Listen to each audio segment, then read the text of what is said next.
தமிழக அரசியல் வரலாற்றிலேயே இதுவரைக்கும் இல்லாத வகையில் 2024 பிப்ரவரி 2ஆம் தேதி, அதாவது 2 ஆண்டுகளுக்கு முன்பாக தொடங்கப்பட்ட ஒரு புதிய இயக்கம் எந்த விதமான ஆதரவும் கூட்டணியும் இல்லாமல் இன்றைக்கு 100 இடங்களுக்கு மேலாக இன்றைக்கு வெற்றி பெற்று ஆளுகின்ற மிகப்பெரிய 2 திராவிட இயக்கங்களையும் இன்றைக்கு தோற்கடித்து இன்றைக்கு ஆட்சி அதிகாரத்தை கைப்பற்றுகின்ற ஒரு பயணத்தை தொடங்கியிருக்கிறது என்று சொன்னால் இது மிகப்பெரிய ஒரு பொலிட்டிக்கல் மிராக்கிள் என்று தான் நாம் சொல்ல முடியும்.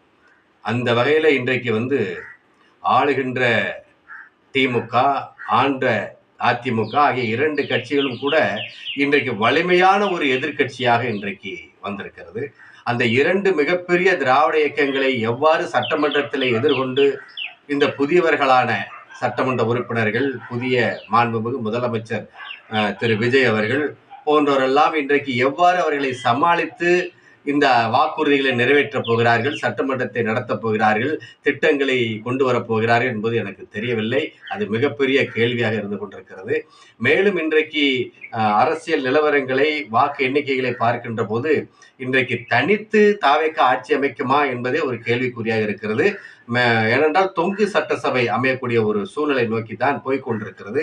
இதுவரையும் இல்லாத வகையிலே இன்றைக்கு அதிமுக, திமுக 2 கட்சிகளும் கூட அடுத்தடுத்து ஒரு மிகப்பெரிய எதிர்கட்சியாக இன்றைக்கு எதிர் வரிசையிலே அமரப்போகிறார்கள். இவர்களை இந்த புதியவர்கள் எவ்வாறு எதிர்கொள்ளப் போகிறார்கள் என்பதே ஒரு மிகப்பெரிய கேள்விக்குறி.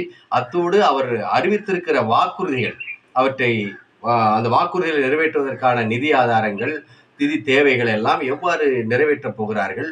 குறிப்பாக சொல்ல வேண்டுமையானால் தமிழக வெற்றி கழகத்தினுடைய தலைவர் திரு விஜய் அவர்கள் அளித்த வாக்குறுதியின்படி வருடத்திற்கு 6 கேஸ் சிலிண்டர்கள் வழங்குவோம், கல்வி கடன் ரத்து, விவசாய கடன் ரத்து, மகளிர் உரிமை தொகை 2500 ரூபாய் வழங்கப்படும்.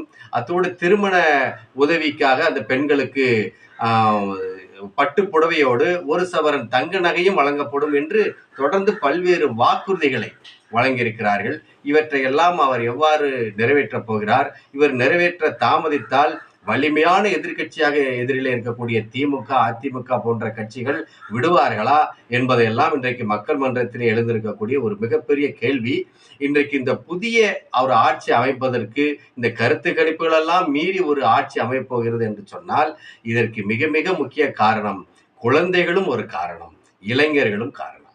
இவர்களெல்லாம் இன்றைக்கு பெற்றோர்களை, அதாவது அதிமுக, திமுகவுக்கு காலங்காலமாக வாக்களித்துக் கொண்டிருந்தவர்களை கூட இன்றைக்கு அவருடைய குழந்தைகளுடைய ஒரு வற்புறுத்தலின் அல்லது அன்பு கட்டளையின் காரணமாக, வேண்டுகோளின் காரணமாக இன்றைக்கு விசில் சின்னத்திற்கு வாக்களித்து மிகப்பெரிய ஒரு வெற்றியை நோக்கி அது கட்சியை அழைத்து சென்று கொண்டிருக்கிறார்கள். என்றாலும் கூட இந்த 26 சட்டமன்ற தேர்தலில் கூட்டணி ஆட்சி அமைவதற்கான ஒரு சூழல் தான் இன்றைக்கு தமிழக அரசியல் நிலவரம், தேர்தல் நிலவரம் சென்று கொண்டிருக்கிறது. பேஸ்புக்கிலே கட்சி நடத்துகிறார்கள், சமூக ஊடகத்திலே கட்சி நடத்துகிறார்கள் என்று கேலி செய்கின்றவர்களுக்கு நான் ஒன்றே மட்டும் கூறிக்கொள்ள கடமைப்பட்டிருக்கிறேன். இன்றைக்கு சமூக ஊடகமான இன்ஸ்டாகிராம், பேஸ்புக், வாட்ஸ்அப், எக்ஸ் வலைதளம் இவற்றையெல்லாம் பயன்படுத்தித்தான் இன்றைக்கு தமிழக வெற்றி கழகம் மக்கள் மத்தியிலே சென்று சேர்ந்திருக்கிறது என்பதை இங்கு சுட்டிக்காட்ட விரும்புகிறேன். எனவே சமூக ஊடகங்கள் தான் வருகிற காலகட்டங்களிலே இந்த சமூகத்தையும், இந்த நாட்டையும், ஏன் இந்த தேசத்தையும் ஆளப்போகிறது என்பதை மட்டும் நினைவில் வைத்துக் கொள்ளுங்கள். சமூக ஊடகம்தான் இன்றைக்கு வலிமையானது என்பதை இந்த வலிமையான புதிய இயக்கத்தின் வெற்றி இன்றைக்கு அனைவருக்கும் பறைசாற்றிருக்கிறது. எனவே இந்த பழைய கால இதெல்லாம் தூரத்துக்கு போட்டுட்டு புதியவைகளுக்கு மாற வேண்டிய ஒரு கட்டாயம் ஆளுகின்ற திராவிட கட்சிகளுக்கும், அதனுடைய நிர்வாகிகளுக்கும், அதனுடைய தொண்டர்களுக்கும் ஏற்பட்டிருக்கிறது என்பதை மறந்துடாதீங்க.